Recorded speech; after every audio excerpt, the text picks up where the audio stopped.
My name is Rupert Warren QC.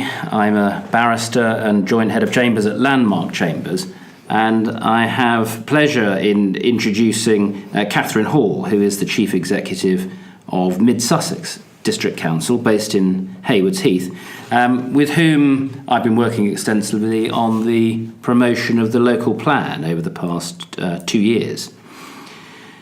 Kathryn has been the Chief Executive at Mid-Sussex for 12 years and has extensive previous local authority and public sector experience. And she has been taking the lead in running the planning service and indeed piloting through a very difficult local plan process. Kathryn, I wonder whether I could begin by asking you about the way that the key relationships in the delivery of the planning service work. Thank you, Rupert. Well, not that well, I suppose, is my answer to that question. One of the advantages of my role, if advantage it is that one works with a lot of different sectors and cultures on a daily basis, actually. And what that does is give you a perspective on each. And I suppose over the years, what I've noticed, it's you can hardly miss it actually, is how strikingly poor the relationships can be within the planning world. And I would say particularly between local planning authorities and the wider development sector. It's really very marked and quite different from any other sector that I've come across. And for me, that's a problem, a big problem, in terms of delivery, because of course local authorities need the development sector and the development sector needs local authorities. We have to work together, and yet it would appear that working relationships are suboptimal at the moment. And I suppose the point in my talk, I was just naming the parts, if you like, drawing to people's attention that, and I think we begin to need to address it if we're going to improve how development is managed effectively. Why do you think the relationship between the planning authority, by which I include councillors making decisions as well as the officers on the one hand, and planning consultants acting for developers and the developers themselves are so bad? What is it that's gone wrong? I don't know I could answer what's gone wrong, but my observations are that a lot of it's cultural. I think that there are fairly entrenched kind of stereotypes on each side, rarely positive. So from on the development sector side, I hear people say that local authorities are slow, they're under-resourced, they aren't reliable in terms of the quality of their decision making, which of course introduces quite a lot of risk for developers, significant commercial risk actually, and therefore they don't enjoy working with local authorities from that point of view.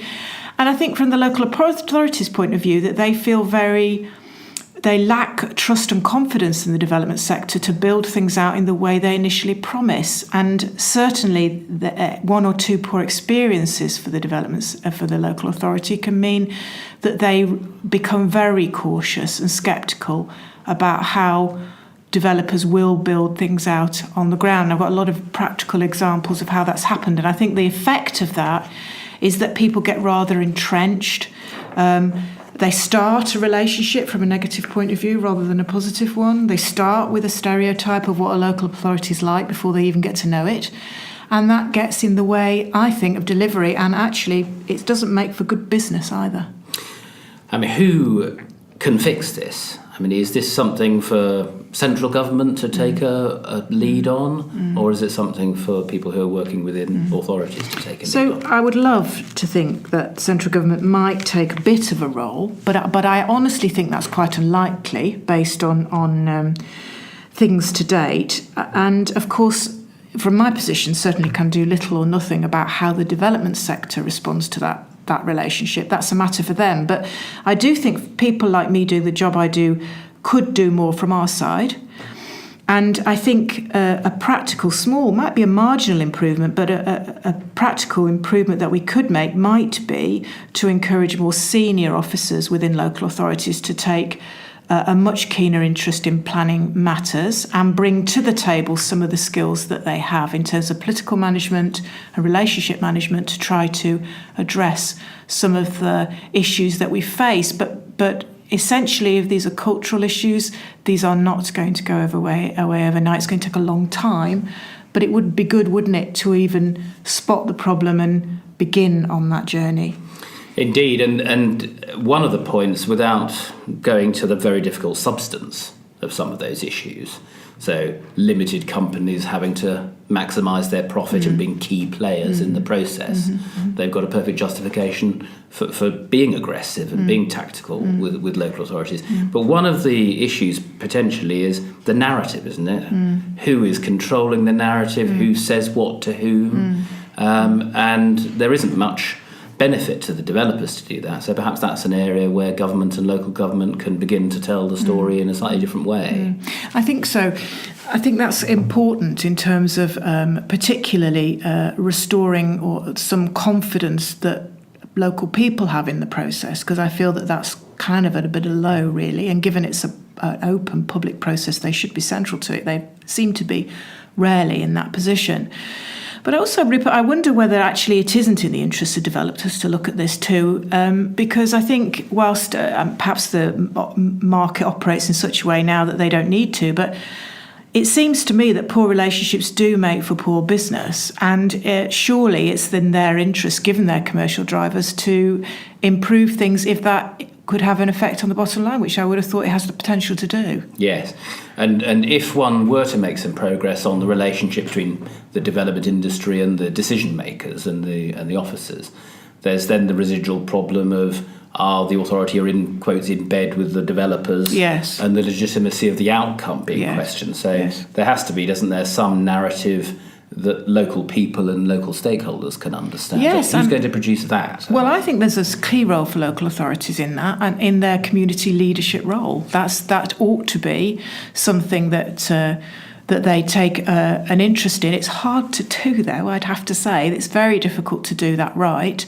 But I think that is something local members could add value to. But again, going back to what we were discussing earlier, as lay people themselves in what's a very elaborate and complex system, that's pretty difficult to do. And again, I think that's where people doing jobs like mine may have a contribution to make in supporting members so that they can navigate their way through that and feel confident in giving that narrative, the right narrative, to local people, so they feel confident in the system and they don't feel that the relationships are inappropriate in any way. Yes. And in terms of relating the local planning authority function to central government, there's obviously a narrative and a presentation of the authority's views to national government as well. Lots of other stakeholders in the planning process employ PR firms and consultants and so on. I mean, budgets aside, is that something that authorities need to be thinking more about in terms of articulating their position as central government? I mean, I think that there may be. I have to say, though, the relationship between local and central government is quite a subtle thing in my experience, and key stakeholders in that are MPs. And I think that if, as a local authority, I learned this a long time ago, if you can have good and positive relationships with your MPs, they are a direct link into government. And so I would encourage more local authorities to think about that as a way of communicating effectively with government. If they can't do it directly, then they ought to do it through their MPs. MPs are also important in terms of, again, being a key stakeholder who can influence some of the dynamics that we've been discussing. So I do think keeping them and making sure they have confidence in and are well briefed on what's happening locally is very important. Yes. And I'm thinking particularly, finally, of how this very multifaceted world that's emerging for planning and housing delivery in particular is going to work, with everybody having their own agenda and their own corner and their own bottom line. The challenge for a local authority in presenting its case in all different directions must be huge. Yeah, I mean, I wouldn't like to say almost impossible, definitely very challenging, and something where you have to take a bit of a long view, I think, and accept that at any one point you will have people facing in a different direction from you. But you have to identify those that you have to be aligned with and concentrate on them, at least initially. But certainly in terms of stakeholders and the number of people that you have to work with in the planning world, it's almost become unmanageable, is my view. Kathryn, thank you very much. Thank you.